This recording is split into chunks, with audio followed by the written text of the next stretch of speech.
Eh bien bonjour, ici Serge d'Oregon Classics. Je venais vous présenter aujourd'hui cette Ford Galaxy 500 de 1966. Très joli véhicule proposé par Memory Lane. Je suis venu l'inspecter à la demande d'un client.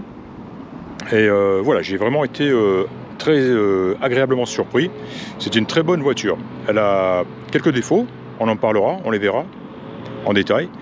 Mais globalement, sans aucun doute, une très très bonne voiture. Elle est saine. C'est vraiment une voiture qui a été qui a vieilli gentiment, quoi, qui a été entretenue, maintenue, qui n'a pas été matraquée, qui n'a pas été modifiée, mis à part peut-être ces jantes, hein, ces jantes qui sont fabuleuses, hein, elles sont splendides, elles sont magnifiques, en excellent état, hein, qui ont remplacé des jantes avec des enjoliveurs, qui sont d'ailleurs fournis, qui sont dans le coffre. Bref, mais à part cela, donc vraiment une voiture, je ne vais pas dire dans son jus, puisqu'elle a été de toute évidence restaurée à un moment donné, mais qui est restée dans sa configuration d'origine, et encore une fois, qui a été qui a bien vieilli, voilà ce que je voudrais dire. Que dire, la peinture, on ne peut pas donner l'âge de la peinture, malheureusement. Une très belle peinture, qui doit dater cependant. Et j'ai noté quelques petits, une petite zone de boursouflure sur l'aile arrière droit, côté passager, située ici même, on les voit, on voit une petite série ici de boursouflures.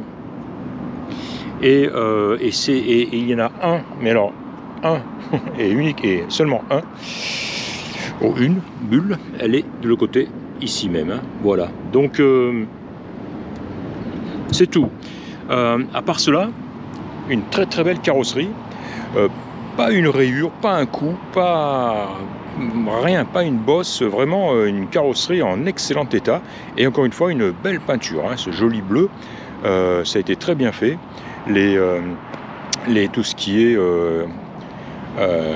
insignes, emblèmes, baguettes, décoration, tout y est, tout est en très bon état, les chromes sont en parfait état. Alors je ne sais pas s'ils sont d'origine, j'aurais de la peine à le croire, parce qu'ils sont vraiment en excellent état.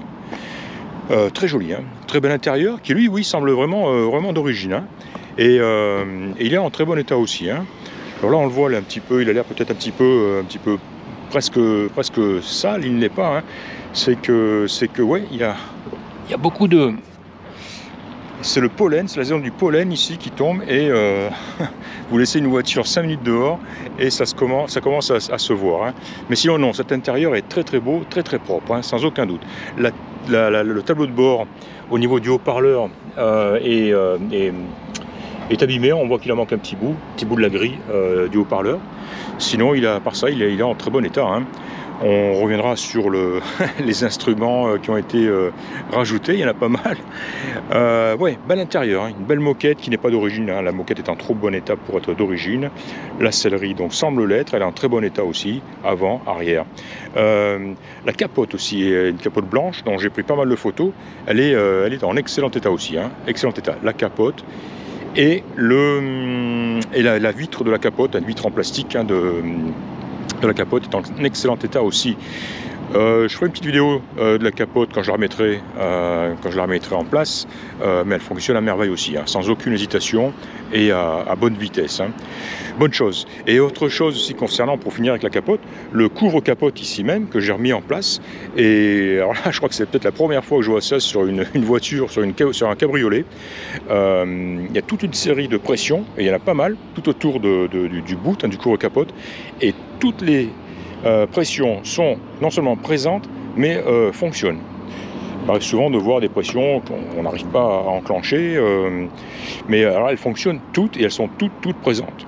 Et j'aime bien ce système à pression parce que sur certains modèles, on a une espèce de système à glissière où il faut rentrer un bord de la capote le long d'une glissière, et déjà c'est très pénible, dur à faire, ça marche pas tout le temps, ça tient pas des masses. Honnêtement, je préfère ce système à pression, et surtout quand il est parfait comme il l'est sur cette voiture, hein. Donc vraiment un bon point, un très bon point. Quoi d'autre? Le compartiment moteur, tiens, alors là je sais pas, parce que la voiture est passée chez le detailer, hein, le auto detailer de Memory Lane, et je ne sais pas par quelle formule magique il a récupéré ce moteur. Il est neuf, il a au moins l'aspect du neuf, hein. Et c'est bien fait, hein. C'est pas, faut le voir vraiment de près. Il n'a pas badigeonné ou pulvérisé de la peinture vernie. Non. C'est tout a été fait élément par élément. C'est somptueux, hein. Très beau, hein. Voilà, cache-tubes chromés qui ne sont pas d'origine non plus. Un alternateur entièrement chromé qui n'est pas d'origine non plus. Voilà, qu'est-ce qu'on a d'autre? Ouais. Tout y est, tout est en place. Tout est en place. Et voilà. Il est magnifique, que ce soit au niveau du moteur que jusqu'en haut, au niveau du capot, des charnières, etc. C'est vraiment en excellent état. Ça présente absolument parfaite présentation. Ce qu'on a ici, c'est un klaxon. Alors, intéressant. Tiens, on va retourner à l'intérieur. Alors, on appelle ça le Super Horn. Il est ici. Et le voici. Et je ne sais pas combien de combinaisons de songs, hein, de musique il propose, mais on doit être allègrement au-delà des 100. Et d'ailleurs, à ce sujet, alors il y a tout un système pour les programmer, sélectionner, et je sais pas quoi encore. Et ce qu'il y a de bien, c'est que dans la boîte à gants, on a le petit bulletin, le petit bouclette, hein, le petit carnet Super Horn, avec la liste de toutes les chansons qui sont jouables, et aussi bien sûr le mode d'emploi de l'appareil, hein. Donc c'est très agréable. C'est dans la boîte à gants. Avec entre autres aussi, j'ai vu dans la boîte à gants un petit guide aussi d'utilisation elles sont sur le coffre, voilà, des clés, une alarme, voilà, une alarme. Je n'ai pas testé, et voilà, qui correspond ou qui est mise en action à l'aide de ces deux boîtiers de marque Clifford. Et encore une fois, on a tout ça dans un petit carnet dans la boîte à gants. Puisqu'on est dans le coffre, ou presque, on va y rester. Magnifique, comme le reste de la voiture. Tiens, j'avais pas vu ça. Il a fait ajouter ici une prise, on la voit ici, ouais, allume-cigare, on a du 12 volts ici dans le coffre, donc ça peut être bien pratique, c'est sympa comme touche. On a aussi une moquette qui semble en parfait état, qui semble neuve en fait. On doit voir dans cette housse la housse de la voiture. On a une roue de secours qui n'est pas moins qu'une 5e roue, hein, puisque c'est du même style que les jantes et qui sont sur la voiture actuellement, hein. C'est pas simplement une roue de secours d'appoint, c'est vraiment une 5e roue. On a dans ce carton ce qui semble être pas mal de bricoles, et notamment les enjoliveurs d'origine de la voiture et quelques pièces diverses. Et là-bas derrière, on a le filtre à air. Le filtre à air d'origine avec le sticker 390 et ce qui semble être, je sais pas, un plateau, une table qui doivent s'installer, je sais pas, probablement peut-être, je ne sais pas, je saurais dire, qui doit s'installer quelque part sur la voiture et qui doit être bien sympa en temps de concentre, hein, pour exposer peut-être des trophées ou autre chose. Voilà, c'est dans le coffre. À noter aussi le joint d'étanchéité qui est en parfait état, et ça c'est vraiment très très appréciable, hein. De toute façon, c'est une voiture, ça, qui n'a pas dû coucher dehors toute sa vie, très souvent, hein. Elle est sèche, elle est saine, elle est propre, elle est vraiment nickel, hein. C'est vraiment appréciable, hein. On va fermer ce grand coffre. Voilà. Tiens, on va jeter un coup d'œil à la petite étiquette que Memory Lane a posée sur le pare-brise, voir ce que l'on y dit. Donc on a une 66 Galaxy 500, donc qui a été achetée localement au propriétaire un propriétaire qui l'a conservé 45 ans. Et à ce sujet, dans la boîte à gants, j'ai aussi trouvé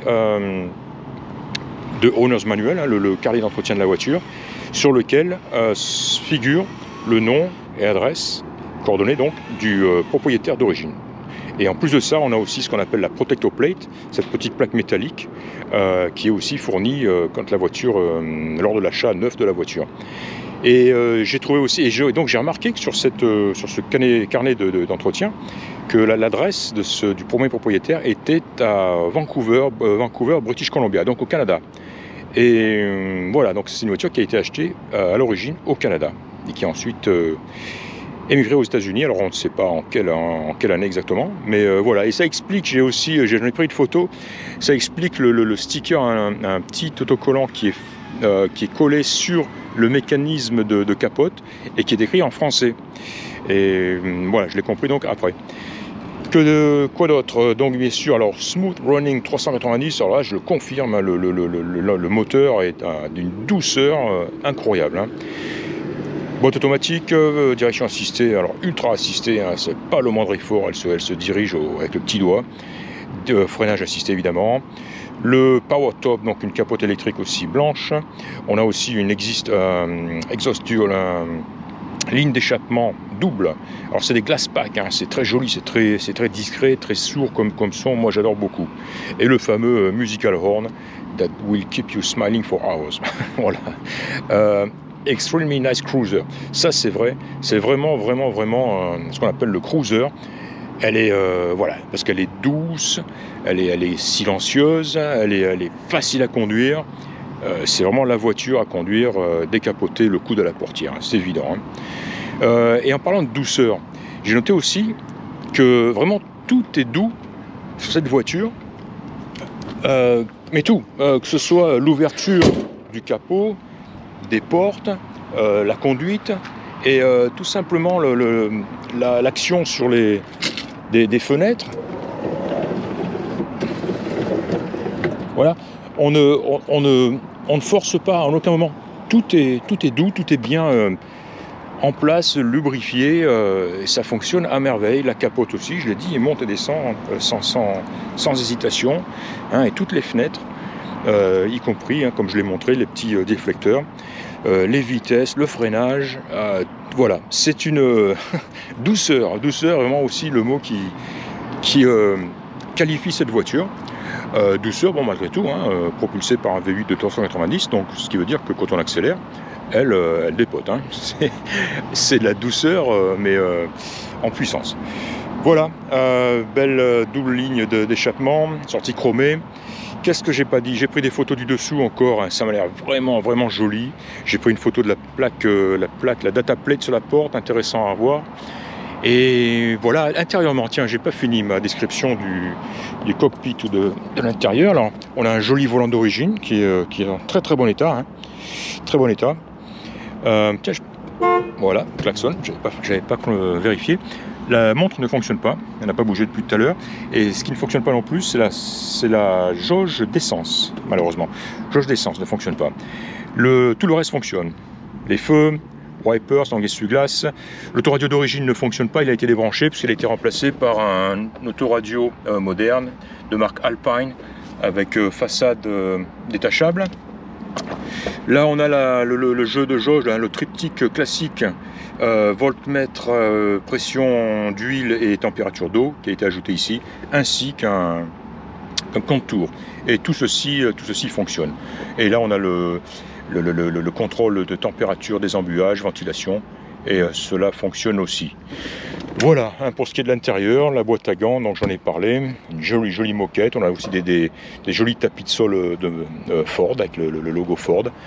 Le pare-brise est en très bon état, pas de fissures, pas d'éclat. On a aussi un très joli klaxon aussi, hein, il n'est pas un rétroviseur arrière qui est en très bon état. Souvent ils tournent, ils sont opaques, ils sont pas très jolis. Celui-là est magnifique, les pare-soleils aussi sont en très bon état. Voilà, ouais. Ah oui, alors dernière chose aussi, j'ai noté, j'essaierai de l'enregistrer en roulant. Il y a un craquement, grincement, vibration, il y a un bruit qui provient de cet angle-là.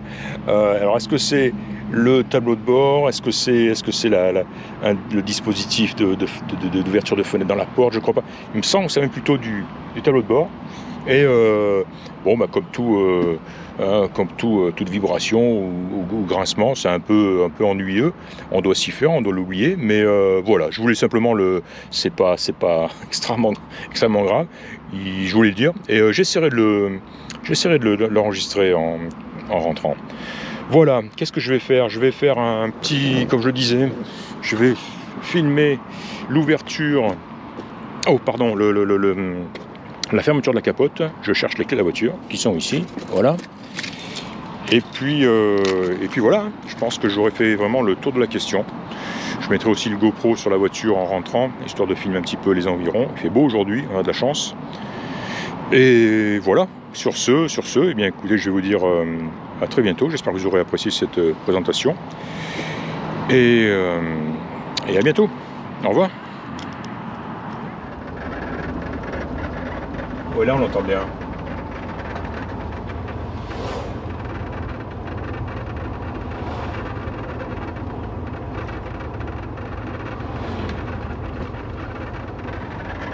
Ouais, on l'entend bien, ouais. Je sais pas si ça sera perceptible à la vidéo, mais voilà. C'est tout, hein. Une vibration, on va dire, un frottement, un couinement, un grincement, quelque chose comme ça, quoi. Hein. Voilà, ceci dit, encore une fois, la voiture est extrêmement plaisante à conduire, facile à conduire, hein. Elle se dirige d'un doigt, tellement la direction est assistée. Elle freine bien, elle accélère bien, elle tourne bien, elle est silencieuse, elle est souple. Le clignotant fonctionne. À gauche. Alors voilà, comme je disais, la jauge d'essence ne fonctionne pas.